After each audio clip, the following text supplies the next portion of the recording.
We live on the first floor and then we rent out the other two. So we rent out the second and the third floor. So that provides us with some passive income. So you could basically say we live rent free long term. So that's why we went with a 3-family. So we have a nice yard, a 2-car garage. And then we got 3 units. I would say it's in a decent location so far. It's been going really well. We haven't had to do too many repairs to the house. That's another thing, my experience and me and my wife's experience of owning a house for 2 years now is that you definitely need to save your money for when you need to do improvements to your home, or if a tenant, asks for repairs to be done. You have to be prompt. Located more downtown areas, so it's good for when you're trying to get people to move in your house. They're able to get to the grocery store a little bit easier. They're able to get to the highways easier, gas stations, laundromats, and stuff like that. So when you're buying a rental property, you probably want to move where it's more accessible to the city, stores, highways, grocery stores, and stuff like that. But as a first-time home buyer, FHA loans, HUD loans, housing for urban development. You also have there's different type of mortgages. A 203B or K is where they will give you like money at the closing for repairs on the house. So just do your research. Like I said, you got FHA, you got HUD, you got conventional financing, and then you got a 203B. Yeah, so just look up what works best for you, and like I said, what you're trying to accomplish. All of these different financing options, have different outcomes and different ways to finance the house, and different terms, different stipulations. So like I said, make sure you know what's your long-term goal for the property you're buying. Are you just planning on staying in short term, long term? What location do you desire? Is it a primary residence? Is it a rental property? Are you trying to flip it? Figure out what you want to do. Everybody's situation is different. Like I said, we purchased a multifamily, a 3-family, so we could get some passive income going. But yeah, those are different programs for you that you could look up. Better credit, better rates, pay less interest over time, and have lower monthly payments. We're talking house, car, toys, motorcycles, expensive furniture. Better credit, better rates, pay less interest over time, lower monthly payments. Hope y'all got that. That's what I learned from buying a house. Credit is important, and you'll get better rates. Now, a lot of people think you have to have like a 750 or better to buy a house. That's false. You do not need to have perfect credit to buy a house. Just be aware that you're going to be charged a higher interest rate for having subpar credit or average credit or below average credit. So if you have a high credit score, you're going to get charged a lower rate. So your monthly mortgage should be a little bit lower than someone who has subpar credit. They're going to get charged a higher interest rate, and your monthly payments will be higher on the same principal amount. So if somebody with a 750 credit score was financing $200,000, their payment would be lower than a person that's financing the same $200,000 because their credit score doesn't grant them a very low interest rate. I think the minimum credit score you need to qualify for a mortgage is 580, and that would be a FHA loan, which is a federally backed loan. Another thing that goes into getting qualified for a mortgage is not only your credit. Credit is a piece of the puzzle, but it's not everything. You have to have the credit, and you have to have the income, and you have to have job history. So those are like the big three things you need to focus on: credit, how much you make, and how long you've been on your job. Because if you don't have good credit, you don't make a lot at your job, and you haven't been at your job a long time, you're most likely not going to get qualified for a mortgage. But on the flip side, if you have good credit, you make a decent income, and you've been there for over 2 years, you should be good to go, as long as your debt to income ratio is good as well. So those are some of the things to jot down. And another thing, when you're a first time home buyer, you don't have to put down as much money. You only have to put down 3% to 3.5%. You don't have to do the usual 15 to 20% when you're a first time home buyer.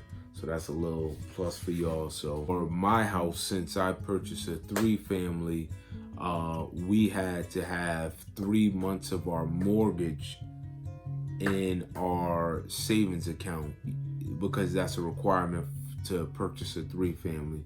We had to have the 3.5% down payment, and then we had to have 3 months worth of mortgage payments saved in the bank. Property taxes and homeowners insurance. I remember in the very early stages of us shopping for our house, we had found a house that we liked, but it was one thing that threw us for a complete loop, and it was the homeowners insurance. Depending on where you purchase your house, the location, the crime activity, if there's a lot of break-ins, if there's a lot of car theft, that stuff plays a big role in how much your homeowner's insurance is. Another thing is, if the house is nearby a stream or any type of water surroundings, you're most likely going to have to pay flood insurance. Once you have to pay flood insurance, that's a whole different ball game. Flood insurance like doubles the price of what it normally should be. So we had to, pull away from one house because it was next to a stream of water, and the flood insurance just didn't make sense financially, especially for what we were trying to accomplish. So make sure you check the homeowner's insurance before you get too deep into the process. There's places where there's high crime, high theft, and just not desirable, could jack up your homeowner's insurance. And also wherever there is water could definitely jack up your mortgage payment, because pay for flood insurance. So is property taxes. Property taxes, do not skip those either. Make sure you check the property tax on the house that you're buying, because anything over, like $6,000 in property taxes is hefty when you're talking about breaking it down into your mortgage payments. So make sure you're checking the property taxes, because that's another thing that could throw off your monthly budget and just ruin the house purchase. So property taxes, homeowners insurance, how much you're borrowing, and your interest rate. Those are things you want to pay attention to. is the realtor that you choose could really make or break the experience. Because if you have a realtor that's just looking to make a quick sale and doesn't really give you any guidance or doesn't have any expertise in helping clients, make educated, well-informed decisions, you could get yourself in big financial trouble without thinking it through and having the right people around you, the right realtor, the right contractor, the right plumber, the right appraiser. It's multiple pieces going on when you're purchasing a house. It's just not as simple as walking in, buying a furniture. Not that. It's much more. It's a lot of pieces moving. There's a lot of papers flying around. The bank is going to ask you for 1,000 different letters, documents, PDFs, constantly throughout the process. The bank is going to want to see, a pay stub. The bank is going to want to see your savings account statement. The bank is going to want to see where this came from, where that came from. They're going to want to make sure they'll check your credit, frequently every week to make sure you're not putting anything on credit. That's another thing is when you're buying a house, you cannot touch your credit. Do not touch your credit. The whole experience, all in all, was amazing. I had a great team around me. Luckily, me and my wife, we were both on our jobs for 2 years. We both make pretty good incomes, and our credit was able to get qualified, and we qualified for the first-time home buyers program, and now we own a 3-family, like I said before. So those are all things you need to pay attention to.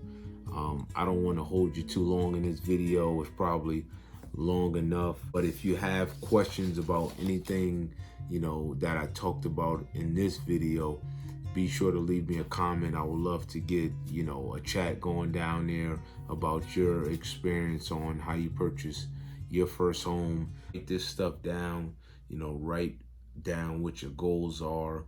What is your plan? That's that's just life advice as well. You have to write this stuff down. Stop thinking short term, start thinking long term, because you want to win in the end. So think long term. You could do it. Just take your time, and anything is possible. But I definitely want to thank y'all for tuning into the video. Your boy had a good time tonight. It's a little bit past 8. I had a good time tonight, sharing with y'all, some of my thoughts, my experience on purchasing our first home, giving y'all some tips and stuff like that. It's a process, but it's a process definitely worth going through. It's not impossible to buy a house. Just have to be on your job long enough. You have to have decent credit. You have to have money in the bank, and you have to, pay your bills on time. Those are key factors. But I thank y'all for tuning in. If you like this video, make sure you give it a thumbs up. If you're not subscribed to the channel, make sure you subscribe. The channel is all about positivity, inspiration, motivation, and how we could get better day by day to make the world a better place.